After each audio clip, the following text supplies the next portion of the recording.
The sound you hear 3 seconds before your world ends is not screaming. It is your daughter humming a melody that has not been composed yet, in a language that will not exist for another 1,000 years, while she carves symbols into her own skin, with a smile that belongs to something wearing her face. Matthias Keller knew something was wrong when his wife stopped answering him. Not that she ignored his questions, but that her responses came 3 seconds too late, as if she had to translate his words from some other language first, before her mouth could form the reply. He watched her across the table during morning meal, the recaf cooling in her cup, her hand wrapped around the ceramic, but not drinking, just holding, fingers pressed so tight against the surface that the tips went white. Her eyes tracked something that moved across the wall behind him, following its progress from left to right. But when he turned, there was nothing there except the picked slate showing the daily Imperial devotional. She blinked once in the span of 5 minutes. He counted. He did not ask her what she was looking at. Some instinct older than the Imperium, older than humanity's conquest of the stars, told him that asking would make it real. He finished his gruel in silence and left for his shift at the manufactorum. And the entire transit ride through the hab blocks, he kept thinking about that blink, the way her eyelids had descended with mechanical precision, held for exactly 1 second, then opened again to resume their fixed stare. It was not the action of someone lost in thought. It was the action of something remembering how to pretend to be human. The manufactorum floor boss, Hadrian Weiss, stood at his post overlooking the assembly lines, with his eyes locked on the conveyor belts below. He had been standing there for 4 hours without shifting his weight, without adjusting his posture, without so much as scratching his nose. The workers moved around him like water flowing around stone, none of them meeting his gaze, all of them aware on some unspoken level that looking directly at the floor boss would be a mistake. Matthias took his position at Station 47 and began the day's quota of stamping serial numbers into ammunition casings, the pneumatic press hissing and thumping in rhythm with 1,000 identical presses across the factory floor. The sound usually formed a kind of music, a mechanical symphony that became almost soothing after the first few hours. Today it sounded like breathing, deep, wet breathing from lungs too large to fit inside a human chest. He looked up at Weiss and found the man staring directly at him, not glancing, staring. The floor boss's eyes had not moved, had not shifted focus, but Matthias knew with absolute certainty that he was being watched, being measured, being evaluated for some purpose he could not name. He returned to his work and did not look up again for the rest of the shift. When the klaxon sounded for shift change, and he allowed himself to glance toward the supervisory platform, Weiss was gone. The space where he had been standing was empty, except for a dark stain on the metal grating that looked like it had been there for years. Father Gregorius Helm delivered the evening sermon in the chapel of the Ascendant Throne with his customary fervor, his voice rising and falling in the practiced cadences of a preacher who had spent 40 years calling the faithful to devotion. The congregation filled the pews as they always did, heads bowed, lips moving in silent prayer during the appropriate passages, standing and sitting when the liturgy demanded. Everything appeared normal. Everything was profoundly wrong. Matthias watched from his usual seat in the 3rd row as the priest spoke about the emperor's sacrifice, the 10,000 years of suffering endured so that mankind might survive, and realized that Gregorius had not used the emperor's name once. He spoke of him on Terra, of the master of mankind, of the eternal guardian, but never the name itself, as if speaking it would summon something he did not want to acknowledge. The golden aquila suspended above the altar caught the light from the lumens and threw strange shadows across the chapel walls. Matthias stared at those shadows and saw wings that bent in directions wings should not bend, saw a shape that suggested not an eagle, but something else, something with too many eyes and a beak that opened sideways to reveal rows of human teeth. He blinked hard, and the shadow was just a shadow again, the aquila just metal and gold leaf, but his hands were shaking, and he gripped the edge of the pew to steady himself. The woman next to him, old Helena from Hab Unit 7, was weeping silently, tears streaming down her face while her expression remained completely neutral, as if the tears belonged to someone else and were simply using her face as a conduit. Father Gregorius reached the final blessing and raised his hands toward the congregation. His eyes were open. His eyes had been open the entire sermon. Not once had he blinked. And now that Matthias noticed it, he could not stop noticing it, could not stop staring at those unblinking eyes that reflected the lumens like mirrors, flat and depthless and utterly devoid of anything human. The blessing echoed through the chapel in high Gothic, the words washing over the congregation like cold water, and Matthias felt something shift inside his chest, a loosening of certainty, a small voice whispering that perhaps the Emperor was not listening after all, perhaps he had never been listening, perhaps there were other gods who actually cared whether Matthias Keller lived or died. He crushed that thought immediately and left the chapel before the recessional hymn finished. Outside in the plaza, the chronometer read 2200 hours, but he had entered the chapel at 1900, and the service was only supposed to last 30 minutes. 3 hours. He had lost 3 hours sitting in that pew, and he could not remember anything except the shadows and the tears and the priest's unblinking stare. The plaza was empty except for a group of children playing near the fountain, their laughter high and bright and wrong, pitched at frequencies that made his back teeth ache. He walked faster, keeping his head down, trying not to listen as their laughter resolved into words, into syllables that sounded almost like his name spoken backward. His daughter Esme was awake when he returned to the Hab unit, sitting at the small table they used for meals, drawing on a sheet of parchment with a piece of charcoal. She did not look up when he entered. She did not acknowledge his presence at all. She simply continued drawing, her small hand moving across the paper in smooth, confident strokes that produced shapes Matthias recognized from somewhere he could not name. They were not the drawings of a 7-year-old child. They were technical schematics, architectural plans for a structure that could not exist in 3-dimensional space, corridors that looped back on themselves in configurations that violated every law of geometry he had ever learned. His daughter hummed while she drew, a melody that climbed and descended in intervals that hurt to hear, that suggested music from a place where sound operated under different rules. He stepped closer and saw that her left arm, bare beneath her rolled-up sleeve,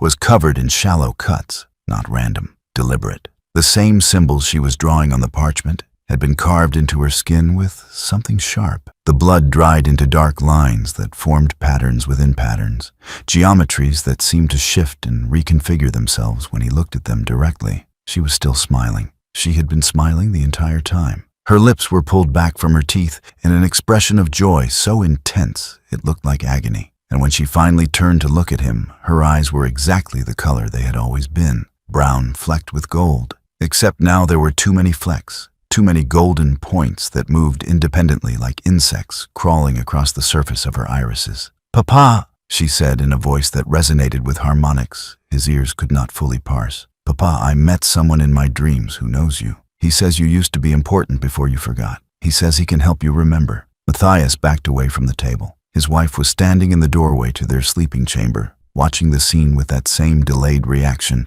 her head tilting 3 seconds after he moved, her eyes tracking him with mechanical precision. He wanted to grab Esme, to shake her, to demand what she had done to herself, but his hands would not obey him. His hands hung at his sides like dead things, while his daughter returned to her drawing, and his wife continued to watch with eyes that did not blink, and somewhere in the distance he heard the sound of laughter that was not quite human, the sound of his neighbors celebrating something he could not see. The next morning, he reported to his shift and had found the manufactorum transformed, not physically. The machines were still the same, the assembly line still running, the workers still at their stations performing the tasks they had performed for years, but the light had changed. The lumens overhead cast everything in a sickly yellow-green that made the metal look organic, made the shadows pool in corners like living things waiting to unfold. Weiss was at his platform again, but now there were 3 of him. 3 identical figures standing shoulder to shoulder,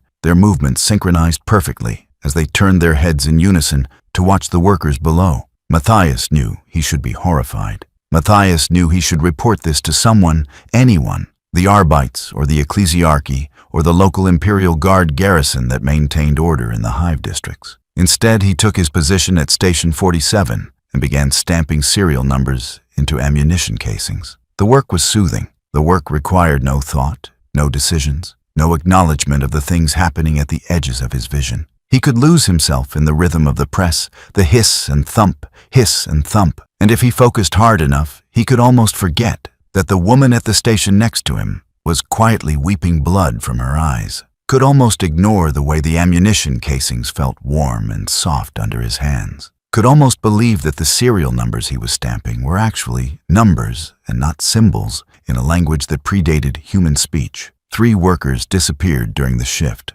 Matthias saw them leave, saw them walk calmly away from their stations and through a door that had not existed yesterday, a door that opened onto darkness so complete it seemed to have physical weight. They did not scream, they did not resist, they simply walked into that darkness and did not return. And when the shift ended, their names had been removed from the duty roster, as if they had never existed. The other workers did not mention them. The other workers maintained their quotas and collected their ration chits and filed out through the main entrance in orderly lines. And if anyone noticed that the floor beneath their feet squelched slightly with each step, leaving wet footprints that steamed in the recycled air, no one spoke of it. Matthias stopped at the chapel on his way home. He did not intend to. His feet simply carried him there while his mind was elsewhere, thinking about his daughter's drawings, about his wife's silence, about the 3 versions of Vice standing on the platform. The chapel was empty, except for Father Gregorius, who knelt before the altar in an attitude of prayer. His robes were soaked with sweat,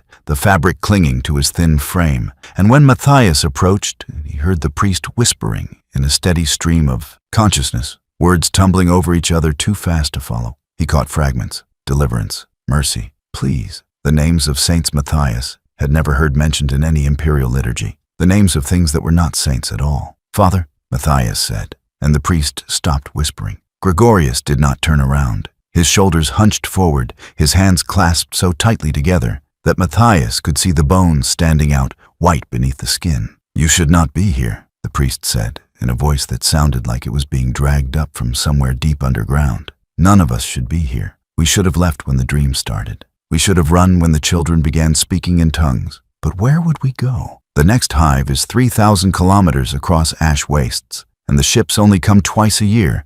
And who would believe us? Who would believe that a world of 20 billion souls is being digested slowly from the inside out? Matthias felt something cold settle into his stomach. What are you talking about? The priest laughed, and it was the sound of something breaking. You know what I am talking about. You have seen it. You have felt it. The Emperor is not here, Matthias. The Emperor has not been here for a very long time, if he was ever here at all. But something else is. Something that has been patient. Something that has been waiting for us to notice, and now that we have noticed it, can finally begin the real work. That is heresy, Matthias said, but the word felt hollow even as he spoke it. Is it? Gregorius finally turned, and Matthias saw that the priest's eyes were gone, replaced by smooth skin that had grown over the sockets, leaving him blind, but somehow still aware of exactly where Matthias stood. Is it heresy to name the truth? We have been abandoned, and in our abandonment, we have become something new. We are not human anymore. We are not what we were yesterday. Tomorrow we will be even less.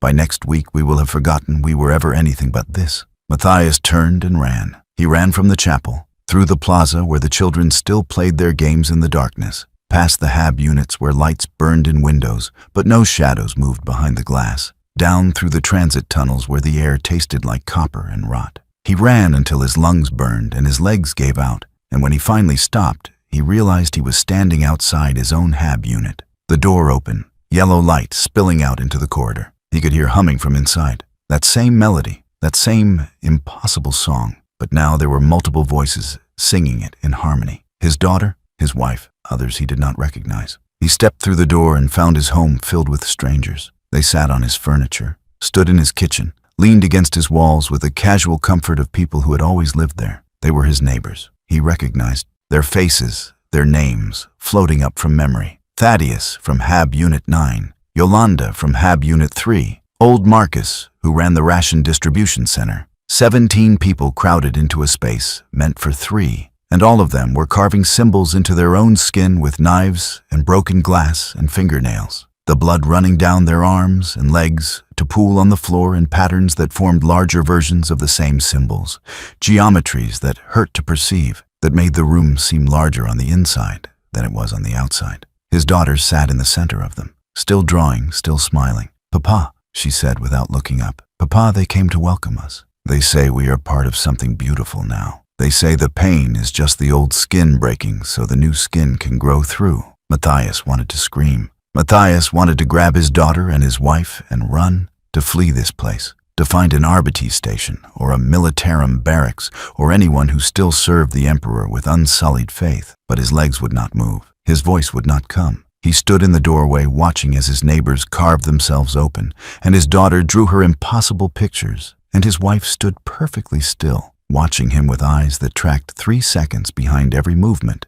And he understood with terrible clarity that there was nowhere to run, because the entire hive had already fallen, that every Hab unit housed the same scene, that every chapel echoed with the same corrupted prayers, that every manufactorum floor boss stood in triplicate watching workers who no longer remembered what species they belonged to. The Arbites precinct captain, a woman named Sulara Vex, sat in her office staring at the stack of reports that had accumulated over the past 6 weeks. Behavioral anomalies, missing persons, unexplained deaths, mass hysteria. The language was clinical, detached, but she could read between the lines. She had been an Arbites enforcer for 23 years, had served on 7 different worlds, had seen everything from food riots to cult uprisings to full-scale insurrections. She knew what these reports meant. She knew what was coming, or perhaps what had already arrived, and was simply waiting for someone to acknowledge it. She reached for the Voxcaster to send a priority alert to the Sector Administratum,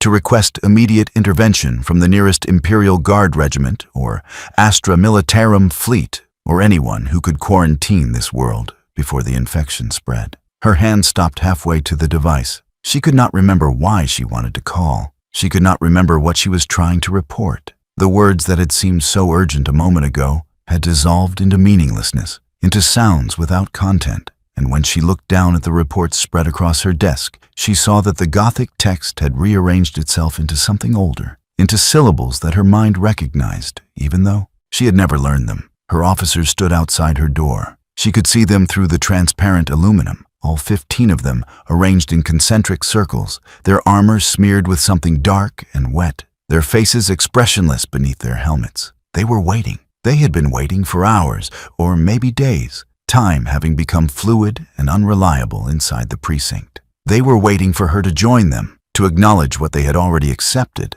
to stop pretending that the Imperium still existed in any meaningful sense on this world. She stood and walked to the door and opened it, and the nearest officer handed her a knife without speaking. The blade was old, far older than the precinct, older than the hive, possibly older than human settlement on this planet. It felt right in her hand. It felt like something she had always been meant to hold. Her officers parted to let her pass, and she walked through the precinct hallways toward the holding cells where the prisoners had been kept. Except there were no prisoners anymore. Just empty cells with doors hanging open and walls covered in the same symbols she had been dreaming about for weeks. Symbols that moved and breathed and whispered promises of transformation, of apotheosis, of becoming something greater than the decaying empire they had wasted their lives serving. The children were the first to fully transform. Young Esme, still drawing at her table, still humming her song, looked up one morning and discovered that her fingers had multiplied, that she now had 7 on each hand,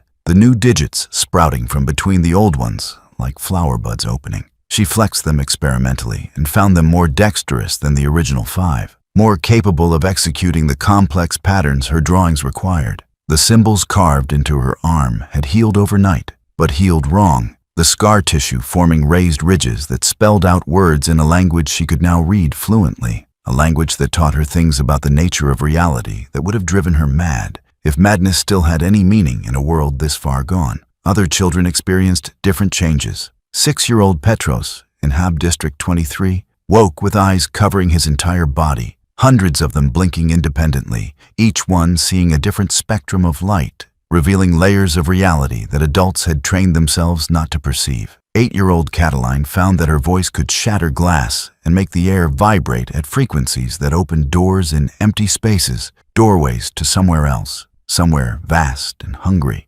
The Medici clinics filled with parents bringing their children in for examination, demanding treatment, begging for explanations. But the Medicis staff had undergone their own transformations and could no longer remember what baseline human physiology looked like.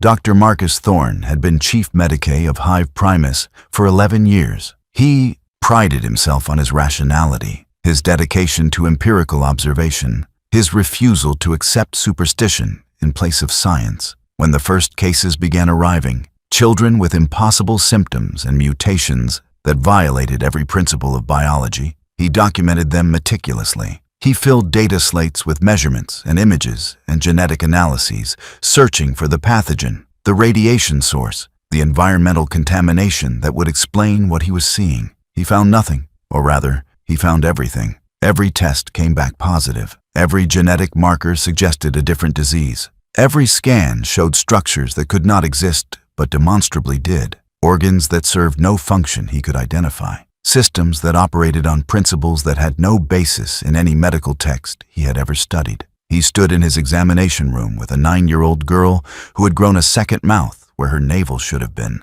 and that mouth spoke to him in the voice of his dead mother. And his mother had been dead for 30 years, and the things she told him about his childhood were true, were memories he had never shared with anyone. And the rationale part of his mind that still functioned understood that accepting this as real would mean abandoning everything he had built his identity upon. But the mouth continued speaking, and his mother's voice was so warm, so kind, so much kinder than she had ever been in life, and he found himself listening, found himself nodding along as she explained that the changes were not a disease, but an improvement, not a corruption, but an evolution, not an ending, but a beginning. He picked up his scalpel and made the first incision in his own abdomen, just below the rib cage, cutting with the precision of someone who had performed thousands of surgeries. The pain was exquisite. The pain was clarifying. The pain opened something inside him that had been locked shut his entire life, and through that opening, he felt the presence of something vast and patient,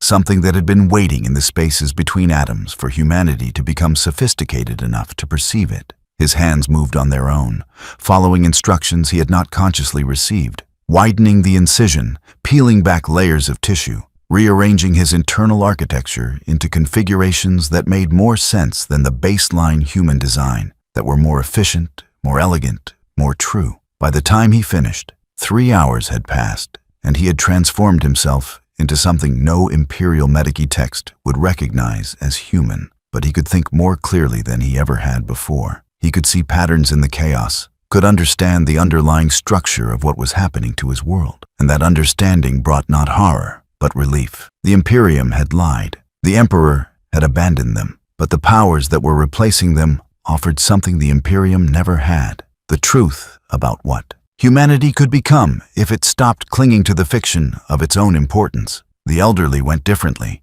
Where the children transformed through physical mutation, the old simply stopped moving, stopped speaking, stopped doing anything except standing or sitting in perfect stillness, their eyes open, their breathing slow and regular, their minds elsewhere. Old Helena, from Hab Unit 7, stood at her window for 6 days, without eating or drinking or sleeping, her gaze fixed on something in the distance that no one else could see. Her daughter came to check on her and found her alive but unreachable, the body still functioning, but the consciousness gone somewhere else, somewhere that did not require a physical form to exist. When Helena finally moved again, she moved with purpose. She walked out of her Hab unit and into the plaza where dozens of other elderly had gathered, all of them having emerged from their homes at the same moment. They formed a circle around the fountain and began to chant in unison, their voices blending into a single tone that resonated through the Hab blocks, that made the air shimmer and the ground beneath their feet crack open. The fountain water turned black and viscous,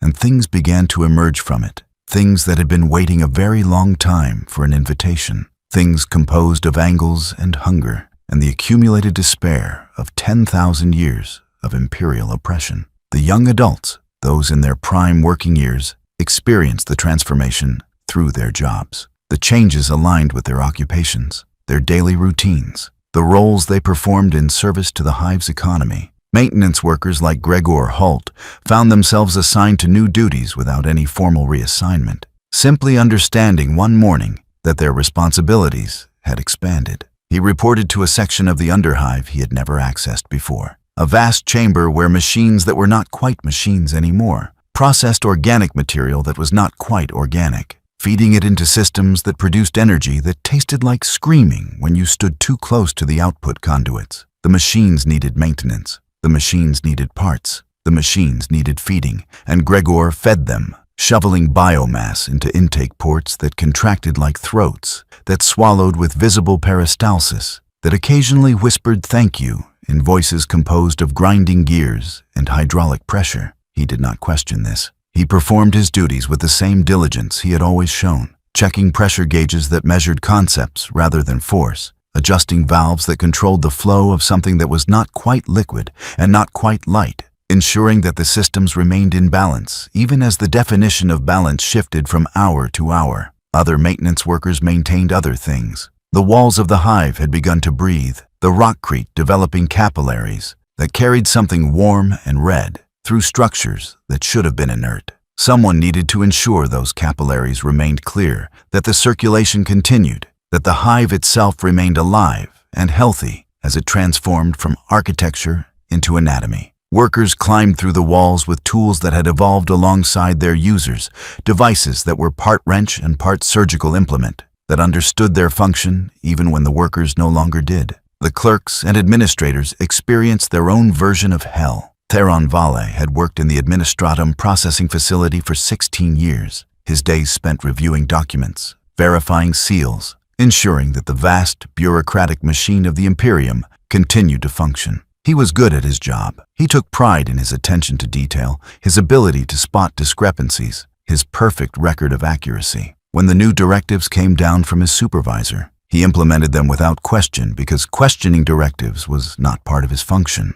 The new directives required rewriting history, not dramatically, not with grand pronouncements or obvious contradictions. Small changes, a word here, a date there. The name of the planetary governor adjusted slightly. The title of a saint modified to emphasize different virtues. The prayers in the Imperial Creed subtly altered to invoke blessings from sources that were never quite named. Theron made these changes with the same meticulous care he applied to all his work, updating records going back centuries, ensuring consistency across millions of documents, creating a historical narrative that diverged from truth in ways so gradual that no single alteration would trigger alarm. After 6 weeks of revisions, the official records showed that this world had never truly been part of the Imperium at all, that it had always been independent, that the Emperor was a distant myth rather than a present reality, that the true powers governing human affairs were older and wiser and more deserving of worship. Theron filed the last corrected document and felt a sense of profound satisfaction. The truth had been revealed. The lies had been purged. The historical record now accurately reflected reality, and if reality had changed to match the record rather than the other way around, well, that was simply evidence that he had done his job correctly. The priests faced the cruelest transformation, because theirs required acknowledging what they had become. Father Gregorius lasted longer than most, his faith genuine enough that it took sustained pressure to break him. He prayed every hour of every day, reciting the Imperial Creed, the litanies of devotion, the prayers for the Emperor's deliverance. He prayed until his voice gave out, and then he prayed in silence, his lips moving soundlessly, his mind reaching out toward Terra where the master of mankind sat upon the golden throne, begging for some sign that his prayers were heard, that the Emperor still cared, that the Imperium would send help. No help came, no sign manifested. The only response to his prayers was the growing certainty that he was praying into a void, that the Emperor, if he existed at all, was too distant or too dying to offer aid, that faith alone was not enough to protect against the forces that had claimed this world. Gregorius felt his conviction crumble like rotted wood, felt the infrastructure of his belief collapse, and in the space that collapsed created something else, moved in, something that whispered he had been praying to the wrong god his entire life, that the Emperor was a corpse clinging to existence through 10,000 years of suffering. That mercy demanded letting him die and accepting the new gods who actually answered prayers. He tried to resist. He barricaded himself in the chapel, surrounded himself with icons of imperial saints, wrapped himself in prayer scrolls inscribed with wards against corruption. But the walls breathed. The icons wept. The prayer scrolls rearranged their text into liturgies praising powers that promised transformation, sensation, knowledge, and strength beyond anything the corpse god offered. Gregorius held out for 72 hours before his resistance shattered, before he tore the aquila from above the altar and cast it to the floor. before he began preaching a new gospel to a congregation that had been waiting patiently for him to catch up to where they already were. His new sermons praised the generosity of the Prince of Pleasure, who offered experiences beyond the cramped misery of imperial existence. He spoke of the grandfather's gifts, the freedom from fear that came with accepting decay as natural and beautiful. He described the architect's revelations, the understanding that reality was mutable, and that knowledge was power, and that humanity could reshape itself into forms more perfect than the emperor had ever imagined. He promised the blood god's honesty, the purity of acknowledging that violence was humanity's true nature, and that embracing it was more honest than pretending civilization could ever be anything but a thin veneer over barbarism. His congregation listened with rapture. His congregation carved his words into their flesh. His congregation brought him offerings that were not quite sacrifices,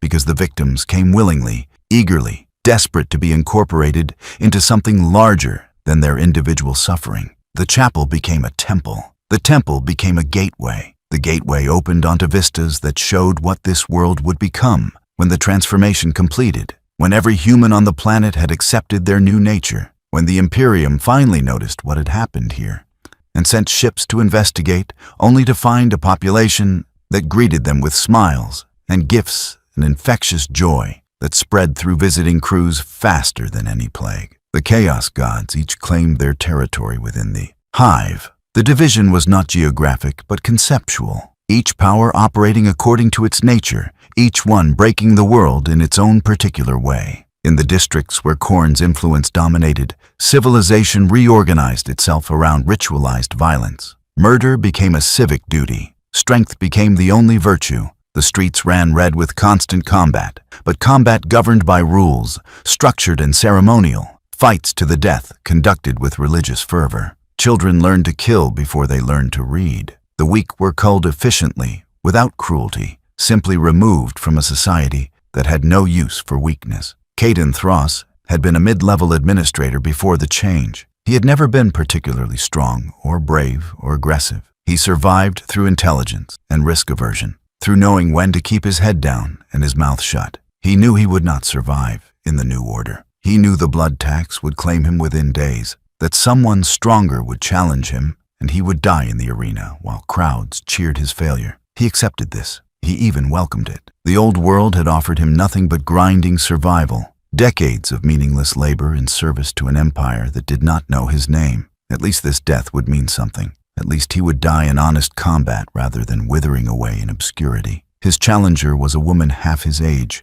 all muscle and scars, her eyes bright with the joy of violence. They faced each other in the arena that had been the central plaza, and Caden raised his blade with shaking hands, expecting death, almost eager for it. The fight lasted 3 seconds. She cut him open from shoulder to hip, and as he fell, he felt something vast and terrible notice him, felt approval radiating from a place beyond the material world, felt his death being counted and measured and found acceptable. His last thought before consciousness faded was gratitude. Gratitude that he had finally served a purpose. Gratitude that his blood fed something that cared enough to watch him die. In the districts where Nurgle's influence dominated, kindness replaced fear. The plagues came not as punishment, but as gifts. Infections that freed people from anxiety and ambition and the exhausting burden of hope. Sores blossomed like flowers on skin that no longer felt pain. Rot set in slowly, gently, allowing the afflicted to watch their own dissolution with fascination rather than horror. People thanked the plague-bearers who walked among them, dispensing new strains of blessing,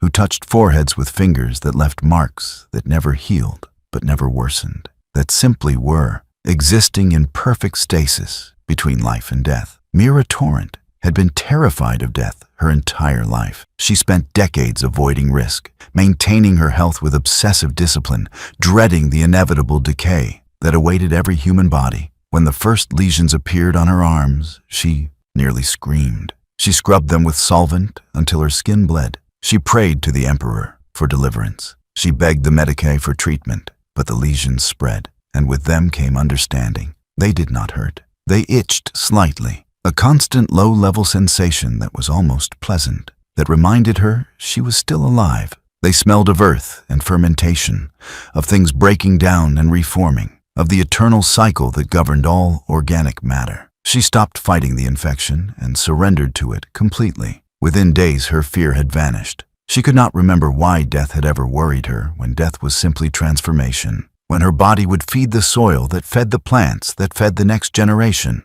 when nothing was ever truly lost, because all matter persisted in one form or another. She became an evangelist for acceptance, walking through the districts covered in tumors that wept sweet-smelling fluids, touching people with hands that transmitted the same peace that had claimed her, spreading the gift of understanding that suffering was optional, that the Emperor's demand for eternal struggle was cruelty disguised as virtue, that Grandfather Nurgle loved his children enough to let them rest. In the districts where Tzeentch's influence dominated, reality became negotiable. Streets rearranged themselves overnight. Buildings grew new rooms that had always been there, but nobody remembered. People woke with different faces, different names, different histories, and their families accepted the changes without question, because questioning would mean admitting that identity was fluid, that the self was a fiction maintained through collective agreement, that memory was unreliable, and truth was whatever the majority believed at any given moment. Libraries filled with books that rewrote themselves, biographies that changed to match the current version of their subjects, historical texts that updated to reflect the present's understanding of the past. Lyra Valdine had been a teacher before she became a prophet. She taught children Imperial history, the approved narratives of the Emperor's Great Crusade, the righteous conquest of the galaxy, the eternal struggle against Xenos and heretic. She believed what she taught because the alternative was madness. But the textbooks began changing, slowly at first. A date wrong, a name misspelled, then larger alterations, entire chapters vanishing, new chapters appearing that described events she had never heard of, battles fought on worlds that did not exist, heroes who died in contradictory ways, in different editions of the same book. She went to her supervisors to report the errors. Her supervisors showed her records proving the books had always been this way, that her memory was faulty, that perhaps she needed rest because the stress of teaching was affecting her cognition. She went home and found her personal copies changed as well, the books she had owned for years now matching the corrupted versions in the school. She started writing her memories down, creating a fixed record that could not be altered. But when she reviewed her notes the next morning, they described a completely different version of history, written in her own handwriting, and she could not prove they had ever said anything else. She stopped resisting and embraced the impossibility. She began teaching her students that truth was whatever they chose to believe, that history was a story told by winners and could be retold differently by different winners, that reality bent to conviction, and that the greatest power in the universe was the power to rewrite the past. Her students became agents of change, walking through the hive, planting contradictions, whispering alternate histories, convincing people their memories were false until the entire district existed in a state of perpetual uncertainty, where nothing was fixed and everything was possible. In the districts where Slaanesh held sway, pleasure became torture through excess. Food tasted too intense, flavors so strong they burned, sweetness that made teeth ache, savory richness that overwhelmed and nauseated. Music reached volumes that ruptured eardrums, but listeners could not stop listening, chasing transcendence through agony, seeking the perfect note that would finally satisfy the craving that only grew stronger with each attempt to fill it. Artists created works of such beauty that viewers wept blood, unable to look away, unable to process the sensory overload, their minds breaking under the weight of perfection. Davos Rain had been a musician, a modest talent who performed in hab-block common areas for tips and the occasional meal. He played standard Imperial hymns and folk songs, nothing ambitious, nothing that would draw attention. After the change, he found he could hear harmonics he had never perceived before, frequencies above and below normal human range, the hidden music that underlay all sound. He modified his instrument to access those frequencies, and when he played his first concert in the new style, the audience experienced something beyond listening. They felt the music in their bones, in their blood, in the firing of their neurons. They felt pleasure so intense it crossed into pain and then transcended both, becoming something else entirely, a sensation that had no name because baseline humanity had never evolved the capacity to experience it. People died listening to him play, not many, just a few in each audience, their hearts giving out or their brains hemorrhaging from the intensity of what they felt. But they died smiling, died grateful, died certain that the last thing they experienced had been worth the price of their entire existence. Davos played for larger crowds, his fame spreading, hundreds and then thousands coming to risk their lives for the chance to hear something no Imperial citizen was supposed to know existed.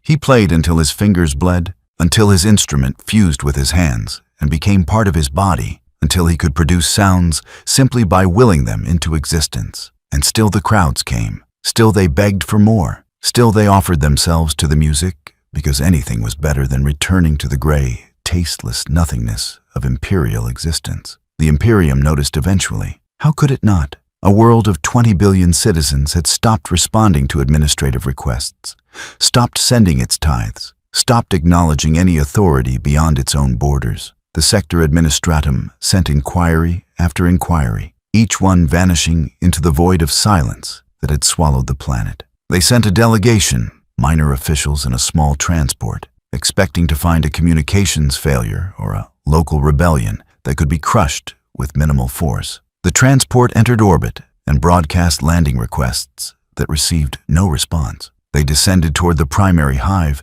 and saw from orbit that something was profoundly wrong, that the city was growing, spreading beyond its original boundaries, its structures taking on organic properties, the rockcrete flowing like flesh, the spires extending like reaching fingers. The delegation landed anyway. They had orders. They would complete their mission or die trying, and death in service to the Emperor was its own reward. The landing platform was empty when they disembarked, the usual crowds of officials and menials conspicuously absent. They walked through streets that should have been packed with humanity and found them transformed into galleries, every surface covered with art that shifted and changed as they watched. Images that seemed to crawl off the walls and into their peripheral vision, faces that looked familiar until they tried to focus on them. The delegation lasted 3 hours before they too became part of the transformation, their official seals and authority meaning nothing in a place where the Imperium had ceased to exist in any meaningful sense.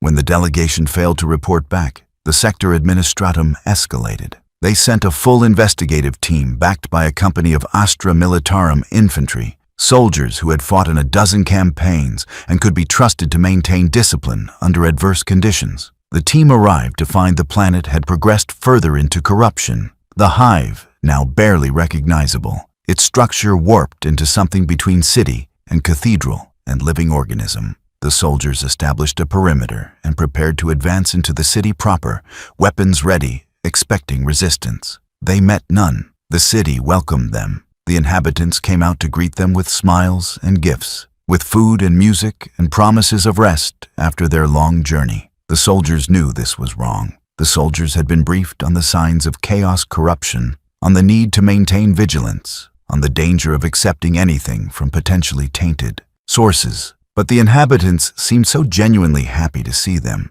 so relieved that the Imperium had finally sent help, so eager to explain that everything was fine, that the communications failures had been technical errors, that the tithes would resume immediately if only the soldiers would lower their weapons and accept the hospitality being offered. Some soldiers refused. Some maintained their discipline and retreated to their transports and fled the planet to report what they had seen. Most did not. Most accepted the food that tasted like childhood memories and safety. Most listened to the music that promised release from the endless war. Most allowed themselves to be touched by hands that transmitted understanding, that showed them what they could become if they stopped serving a corpse and started serving gods who actually responded to prayer. Within a week, the surviving soldiers had joined the transformation, had surrendered their weapons and their identities and their humanity in exchange for something that felt like purpose. The reports from the survivors reached the sector command and triggered immediate lockdown protocols.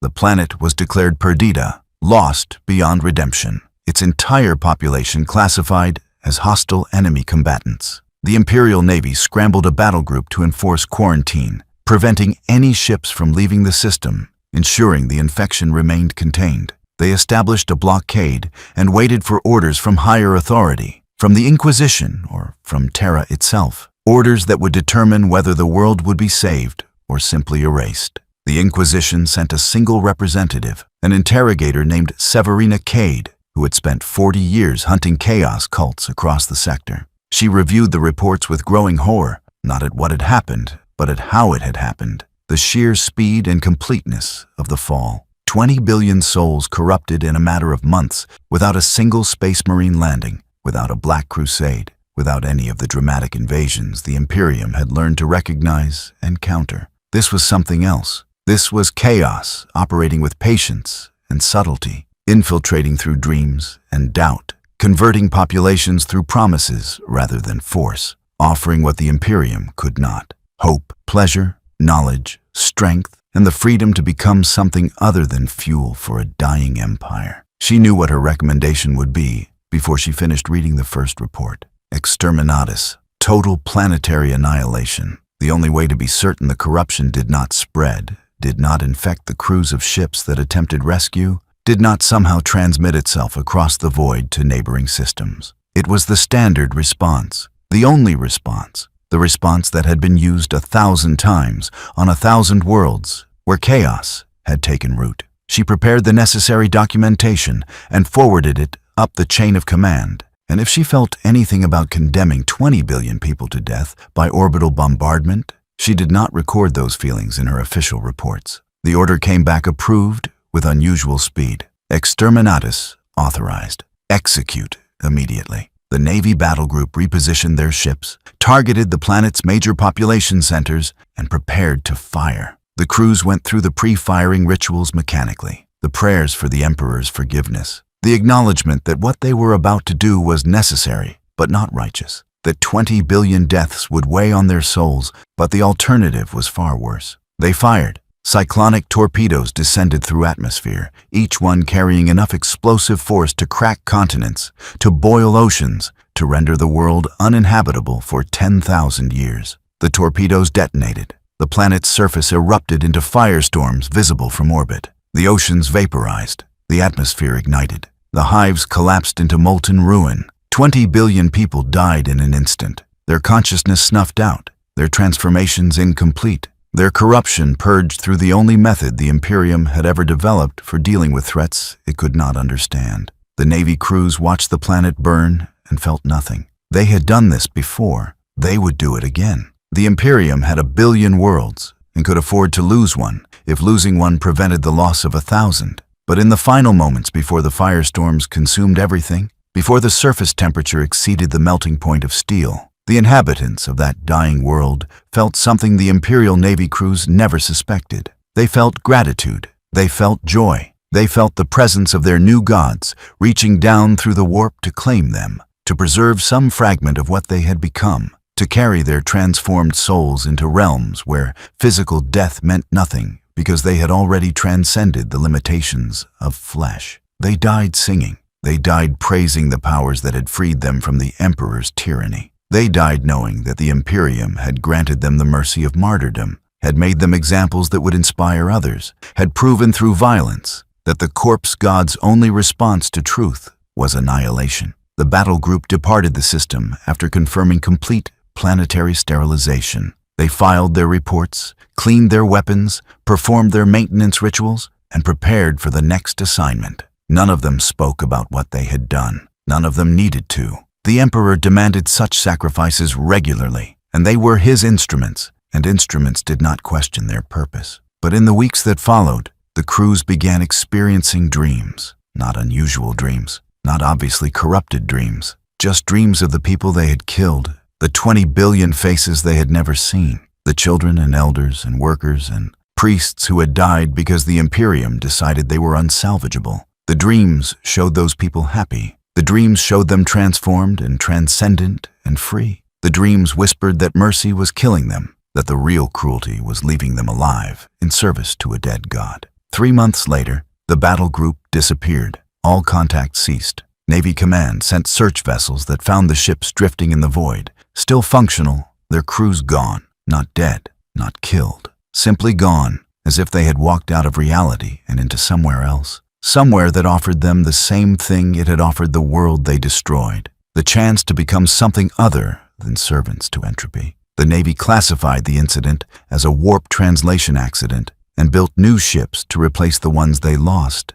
And if anyone noticed the pattern, noticed that crews who executed exterminatus orders had a higher than average disappearance rate. They did not mention it in official reports because mentioning it would mean acknowledging that chaos could travel through guilt and doubt as easily as it traveled through the warp. The survivors who escaped before the bombardment carried the infection with them, not in their bodies, not in any way the Imperium's quarantine protocols could detect. They carried it in their memories, in their understanding of what was possible, in the knowledge that the Emperor's light was not the only light, that humanity did not have to accept suffering as its natural state, that other powers existed who would actually answer prayers. They settled on new worlds and kept their histories secret and raised children who never knew their parents had witnessed the fall. But those children grew up different, grew up asking questions Imperial doctrine could not answer, grew up dissatisfied with platitudes about duty and sacrifice, grew up wondering why the Imperium demanded everything and offered nothing in return. Those children spread across the sector, carrying doubt like a virus,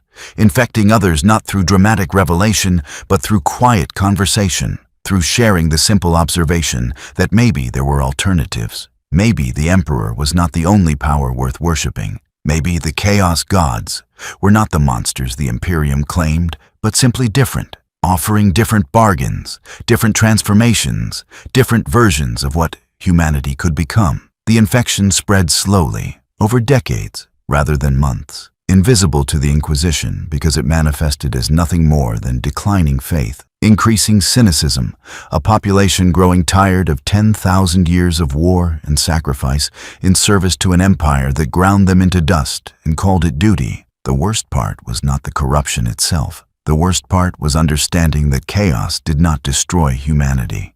It offered humanity exactly what humanity wanted: release from the Emperor's demands, freedom from the endless war, transformation into something that could feel and experience and grow beyond the rigid limitations Imperial doctrine imposed. The Chaos Gods were not monsters. They were mirrors, reflecting back the desires and fears and ambitions that the Imperium forced its citizens to suppress, offering fulfillment of those desires in exchange for loyalty, for worship, for the willingness to become something the old Imperium would have called monstrous, but that felt, in the moment of transformation, like finally becoming whole. Because the worst part of chaos occupation was not the demons, or the mutations, or the death. The worst part was realizing, in those final moments before the torpedoes fell, or before your mind fractured, or before your body reformed into something no longer human, that you were starting to agree with them, that their promises made more sense than the Emperor's silence.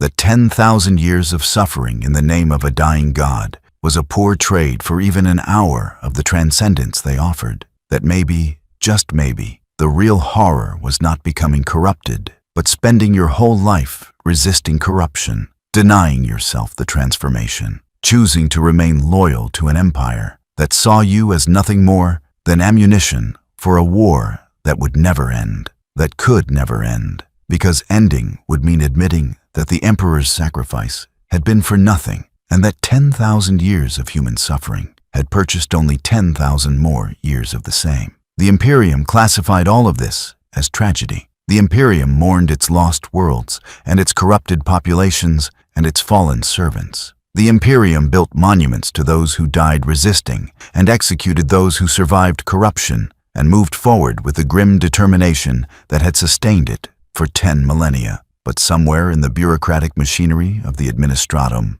somewhere in the sealed archives that only the highest authorities could access, someone kept track of the numbers. Someone calculated the rate of loss. Someone noticed that chaos corrupted more worlds every year than the Imperium reclaimed, that the balance had shifted, that perhaps it had always been shifted, that maybe humanity was not winning this war and never had been. And the only reason the Imperium continued to exist was because chaos was patient enough to let it, because the ruinous powers understood that an empire in decline produced more suffering than an empire destroyed, and suffering was their sustenance, their power source, their reason for existence. And in the darkness between stars, in the warp where time and space operated under different rules, the Chaos Gods watched and waited and laughed, with voices that sounded like every prayer that ever went unanswered, like every hope that ever died, like every soul that ever realized too late that the Emperor's promise of salvation was just another lie told by desperate men to desperate populations. A lie that had somehow sustained itself for 10,000 years through nothing but inertia and violence and the refusal to admit that maybe, just maybe, there were worse things than letting the Imperium fall, and one of those worse things was whatever the Imperium would become if it actually won, if it achieved its dream of galactic domination, if it succeeded in creating a species-wide tyranny with no external threats to justify its cruelty, where humanity would prey upon itself forever in the name of a god who could not save them because he was too busy dying to notice they needed saving. The refugees who made it off-world before the exterminatus carried more than memories. They carried scars that went deeper than flesh, marks that no medical examination could detect, but that other survivors recognized instantly. Joram Kess sat in the refugee processing center on Vandis Station, his paperwork approved, his genetic screening passed, his body showing no signs of mutation or taint. The administratum clerk stamped his documents and assigned him to a labor transport heading for the mining colonies in the outer reaches of the sector. He thanked her politely and collected his ration chits and made his way to the assigned dormitory where he would wait for transport. The dormitory held 300 refugees from a dozen different worlds, all of them displaced by war or famine or administrative error, all of them waiting for reassignment to whatever role the Imperium deemed them fit to fill. Joram found an empty bunk and sat on the thin mattress and tried not to think about his daughter's face, about the symbols she had carved into her skin, about the melody she had hummed in that language that should not exist. He tried not to think about his wife's eyes tracking 3 seconds behind reality. He tried not to think about the moment he had run, the moment he had abandoned them and fled the hive and bribed his way onto an evacuation transport using credits he had been saving for his daughter's education. He tried not to think about any of it, but the thoughts came anyway, relentless and circular, playing on loop inside his skull. Across the dormitory, a woman was weeping silently into her pillow. 2 bunks over, a man sat motionless staring at the wall, his lips moving soundlessly in what might have been prayer or might have been something else. A young boy, no more than 10 years old, drew pictures on the floor with a piece of charcoal he had found somewhere, his hand moving in smooth, confident strokes that produced shapes Joram recognized, shapes that made his chest tighten and his breathing accelerate. He stood and walked over to the boy and crushed the charcoal under his boot and grabbed the child by the shoulders and shook him hard enough to make his teeth rattle. "Stop," Joram hissed. "Stop drawing those things. Someone will see, someone will know." The boy looked up at him with eyes that were too old for his face, eyes that held understanding no child should possess. "It does not matter," the boy said in a voice that carried harmonics Joram's ears struggled to process. "We are all marked now. We all carry it with us. Running only spreads it further. That is what they want. That is why they let us escape." Joram released the boy and stumbled back to his bunk and lay down and pressed his hands over his ears to block out the whispers that were not actually sound, but something else, something that bypassed his ears entirely and spoke directly into his mind. The whispers told him that the boy was right, that escape was illusion, that the moment he had set foot on that corrupted world, he had been changed in ways too subtle for Imperial screening to detect, that he would carry the infection wherever he went, like a disease vector, like a walking plague, like a seed that would germinate in whatever soil he landed in. He thought about reporting himself to the authorities, confessing what he had witnessed, submitting to whatever purging rituals or execution the Inquisition deemed necessary. But what would he confess? That he had bad dreams? That he sometimes heard voices? That reality occasionally seemed less solid than it should? The Imperium had billions of citizens suffering from trauma and stress and madness induced by the sheer horror of existing in the 41st millennium. His symptoms were not unique. His corruption, if it could be called corruption, was indistinguishable from ordinary human misery. He would be just another broken refugee among millions, and the Imperium had no resources to waste on individuals who might be tainted or might simply be traumatized. The transport arrived 3 days later and ferried them to the mining colony on Karak's world, a barren rock where they would spend the next decade extracting promethium from deep core deposits. The work was dangerous and exhausting and killed approximately 15% of workers within the first year, but it paid better than most labor assignments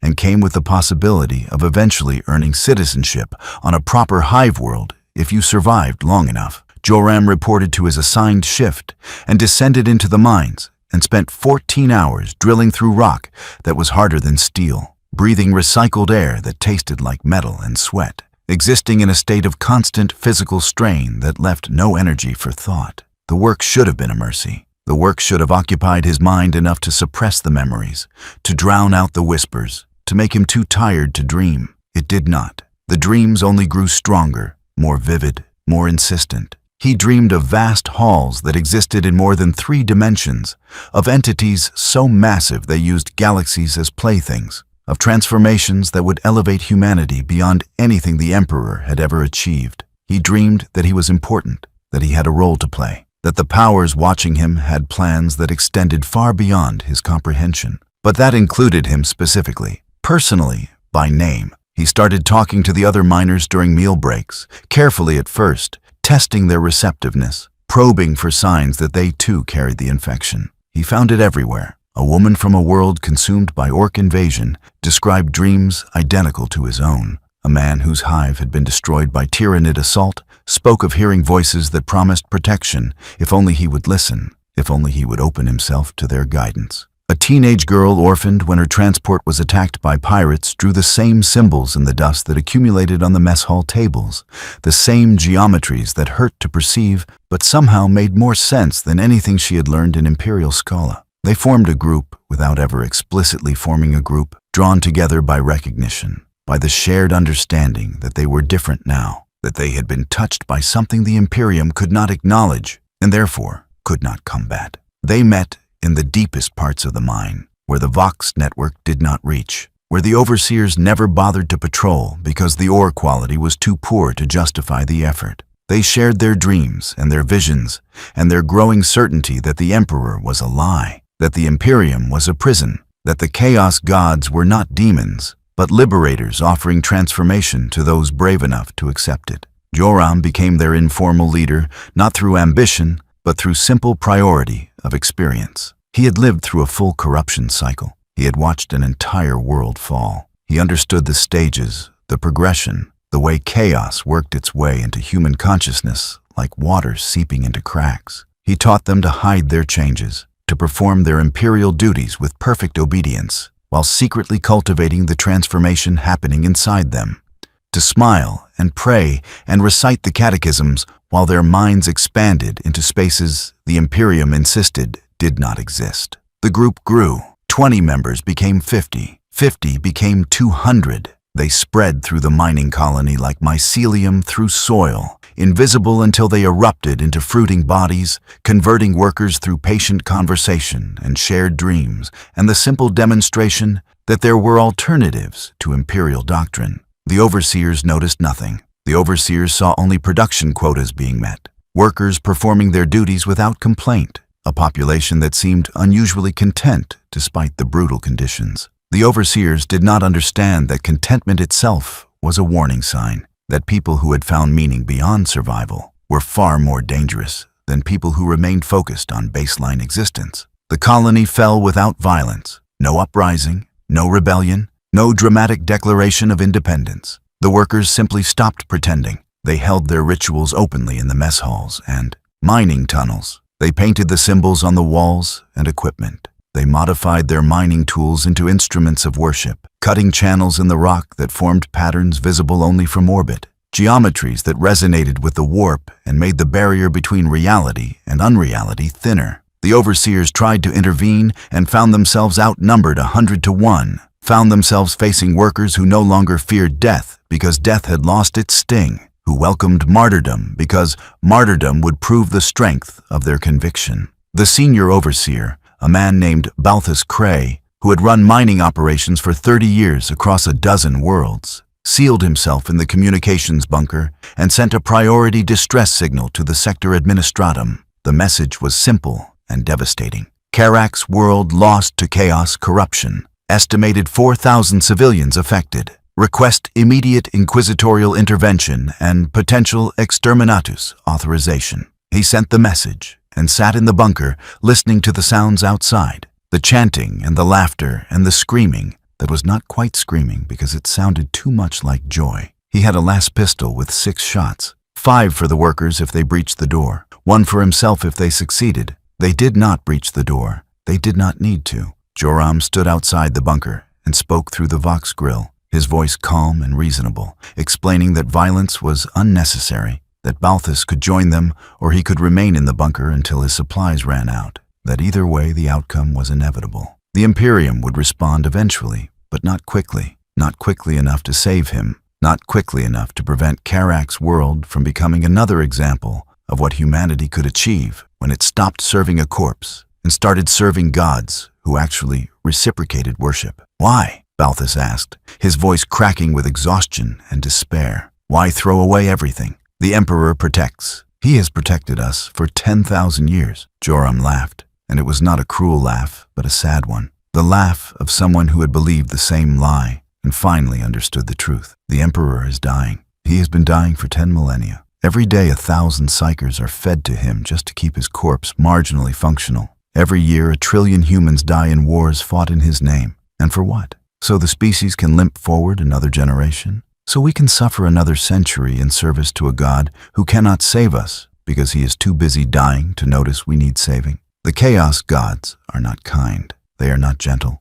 But they are honest. They offer power for worship, transformation for faith, and they deliver on their promises. The Emperor promises salvation and delivers only suffering. Balthus did not respond. He sat in the bunker for 3 more days, his supplies dwindling, his conviction eroding with each hour of isolation. On the 4th day, he opened the door and walked out with his hands raised in surrender, and the workers welcomed him with embraces and food, and promises that his suffering was over, that he could finally rest, that the new gods would value him in ways the Imperium never had. He accepted their welcome and their gifts and their promises, and by the 5th day, he was leading rituals alongside Joram, his decades of Imperial conditioning stripped away like dead skin, his true self emerging from beneath the layers of indoctrination. The Inquisition arrived 6 weeks later with a battle group large enough to sterilize the planet from orbit. They found Karak's world transformed into something between settlement and temple. The mining equipment repurposed into monuments, the tunnels carved into cathedral spaces, the entire colony reorganized around worship of powers the Imperium would not name. The Inquisitor in command, a woman named Helechia Vorn, who had purged 17 worlds in her 40-year career, reviewed the situation and made her decision in less than an hour. Exterminatus authorized. No attempt at reclamation, no prisoners taken. The world would burn, and its population would die, and the Imperium would pretend it had never existed. The orbital bombardment began at dawn, the torpedoes descending through atmosphere in brilliant streaks of fire. The colonists gathered in the central plaza to watch their death arrive, and they sang as the warheads detonated, sang praises to the gods who had freed them from imperial tyranny, sang gratitude that they would die as themselves, rather than living as slaves. Joram stood at the center of the crowd, with his eyes open, watching the fire descend, thinking about his daughter and his wife and the world he had abandoned, thinking that perhaps he had not abandoned them at all. Perhaps he had simply taken a different path to the same destination. Perhaps they were already waiting for him in whatever realm came after death, reunited in transformation rather than separated by cowardice. The fire consumed him and 4,000 others in an instant, their bodies vaporized, their consciousness scattered into the warp where the Chaos gods gathered them like children gathering flowers, preserving some fragment of what they had been, incorporating them into the eternal churn of emotion and energy that powered the Immaterium. The Imperium recorded another successful purge. The Inquisition filed another report. The Sector Administratum updated its records to show Karak's world as uninhabitable. No one mourned. No one remembered. The dead became statistics, numbers on data slates, acceptable losses in an eternal war. But the infection continued to spread. Every refugee who escaped before Exterminatus carried it with them. Every soldier who witnessed the corruption and survived carried it with them. Every ship crew that enforced quarantine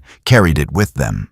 Chaos did not travel through obvious vectors like disease or violence. It traveled through doubt, through the quiet question of whether the Emperor's protection was worth the price he demanded, through the growing suspicion that maybe the Imperium itself was the real enemy, that maybe 10,000 years of grinding humanity into fuel for the war machine was worse than anything the Chaos gods could offer. The Inquisition tried to track the spread, tried to identify and eliminate the carriers, tried to quarantine entire sectors when the corruption became too widespread. They failed. They failed because the corruption was not a thing that could be cut out or burned away. It was an idea, and ideas could not be killed with lasguns or orbital bombardment. It was the simple observation that the Emperor demanded everything and offered nothing, that the Chaos Gods demanded everything and at least offered something in return, that transformation and damnation were preferable to stagnation and slow extinction. Once that idea took root,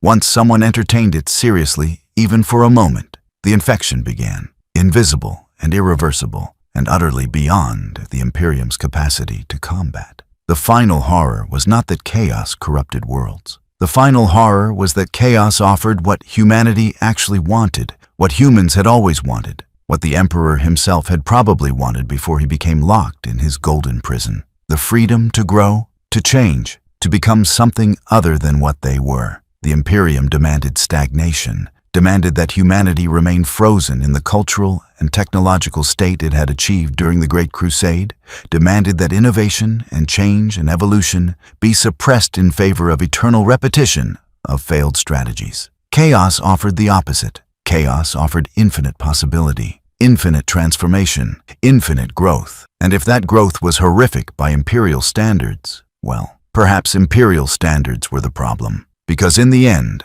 sitting in the ruins of a galaxy that had been at war for 10,000 years, surrounded by species that wanted humanity extinct and gods that wanted humanity enslaved, the Imperium's promise of salvation through suffering looked less like hope and more like insanity. The Chaos Gods were monsters. They were demons. They were antithetical to everything baseline humanity valued, but they were also honest about what they wanted and what they offered. And in a universe built entirely on lies, honesty was a gift beyond measure, even when that honesty promised nothing but pain and transformation and the complete obliteration of everything that made you human. And so the corruption spread, world by world, soul by soul, each fall making the next fall easier, each converted population serving as an example that yes, it was possible to escape the Emperor's tyranny. Yes, it was possible to find meaning beyond endless service to a dying god.